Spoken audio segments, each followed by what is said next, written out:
On Friday, February 27th, the US government banned one of the world's most advanced AI companies, not because it failed, but because it refused to build weapons. Hours later, its biggest rival signed a deal with the Pentagon. And the very next morning, AI-powered drones reverse-engineered from Iran's own design were used to kill Iran's supreme leader. 3 events, 1 weekend. And by the time it was over, the rules of war, technology, and money had all been rewritten. Think of the AI industry like a group of scientists who just invented fire. Everyone agrees fire is powerful. But when the government says, "We need you to build flamethrowers," one scientist says no. That scientist is Anthropic, the company that built Claude, one of the most capable AI systems on Earth. For months, Anthropic had been negotiating a $200 million Pentagon contract. They were willing to work with the military. They just had 2 conditions. Don't use our AI for autonomous weapons or mass surveillance of American citizens. Defense Secretary Pete Hegseth gave CEO Dario Amodei an ultimatum: agree by 5:01 p.m. Friday or face consequences. Anthropic said no. And what happened next shook Silicon Valley to its core. Most people heard this story and thought, Anthropic is being idealistic and OpenAI is being pragmatic. That's the surface-level take. Anthropic refused, OpenAI stepped in, business as usual. But that reading misses the truly unprecedented part of what happened. The Pentagon didn't just cancel Anthropic's contract. Hegseth designated them a supply chain risk to national security, a classification normally reserved for Chinese telecom companies and foreign adversaries. This means every military contractor, every defense supplier, every company that does business with the Pentagon is now banned from working with Anthropic. And they threatened to invoke the Defense Production Act, a Korean warrior law, to force Anthropic to hand over its AI regardless. So what's really going on? Here's the angle nobody is talking about. Sam Altman announced OpenAI's Pentagon deal on the same Friday night, literally hours after Anthropic was blacklisted. He claimed OpenAI secured the exact same red lines Anthropic was fighting for: no autonomous weapons, no mass surveillance. The difference? Anthropic wanted those protections written into the contract. OpenAI accepted references to existing law. In other words, OpenAI got the same deal Anthropic was asking for, but Anthropic got punished for asking first. 300 Google employees signed an open letter supporting Anthropic.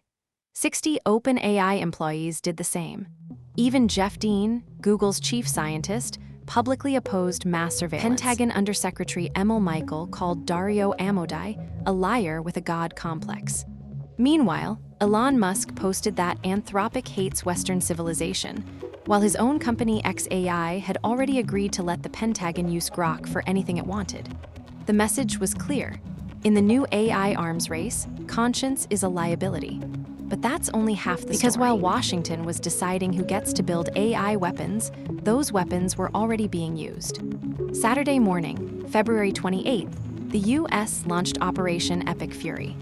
For the first time in history, America deployed autonomous AI-powered suicide drones in combat.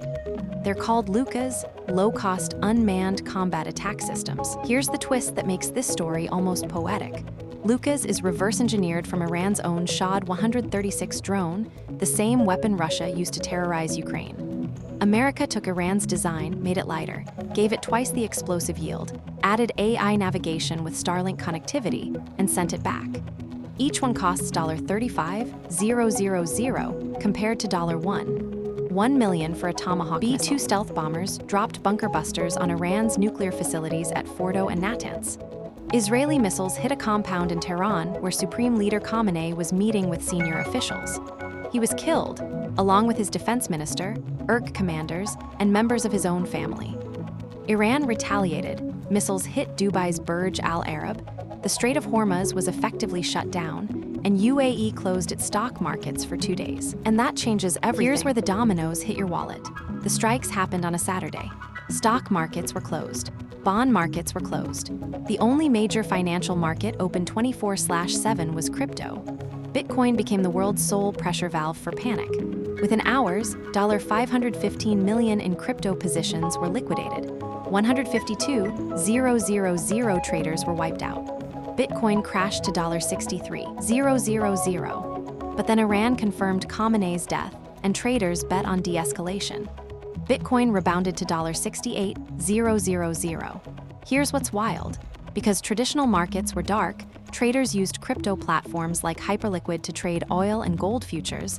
Crypto infrastructure was literally pricing the entire geopolitical crisis. The Fear and Greed Index hit 14, extreme terror. And one anonymous bettor on Polymarket made $500,000 by correctly predicting the strike date on a blockchain.